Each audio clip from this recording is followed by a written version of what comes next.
Hello bro, wait నువ్వు hacker అంటే negative గా అనుకుంటున్నావా? Okay, let me explain. There is a good type of hacker called ethical hacker. Imagine ఒక bank data అనేది big company website లో security leak అయ్యింది. Hacker attack చేశాడంటే huge loss.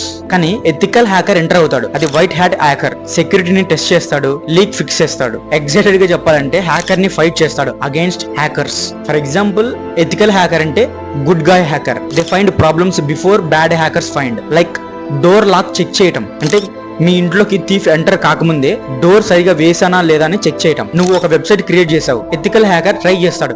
Password crack చేసి అటెంప్ట్స్, లూప్ హోల్స్ వీటన్నిటిని scan చేస్తాడు. ఏవైనా మీ website లో ప్రాబ్లమ్స్ ఉంటే వాటిని రిపోర్ట్ చేస్తాడు, యూ ఫిక్స్ దెమ్ అని చెప్పేసి. So ethical hacking is equals to protect plus earn plus respect. ఇక ఎథికల్ హ్యాకర్ కెరీర్ గురించి చూసుకుంటే high demand in IT and cyber security. Companies pay huge lakhs of amount per month. Travel opportunities, global recognition, even 18 to 20 years లో కూడా start చేయొచ్చు. Just need passion plus learning plus certification. So hacking అంటే excited అనిపిస్తుంది. And ఒకవేళ if in case నీకు మంచి purpose ఉంటే then ethical hacking career future proof, money proof, respect proof also. So హ్యాకర్లు కూడా మంచి హ్యాకర్లు ఉంటారు, ఇంకా చాలా మంది ఉంటారు, తెలుసుకుందాం. ఈ వీడియో నచ్చితే లైక్ చేయి, షేర్ చేయి అండ్ కామెంట్ చేయి ఆమె ఎథికల్ హ్యాకర్ అని చెప్పేసి.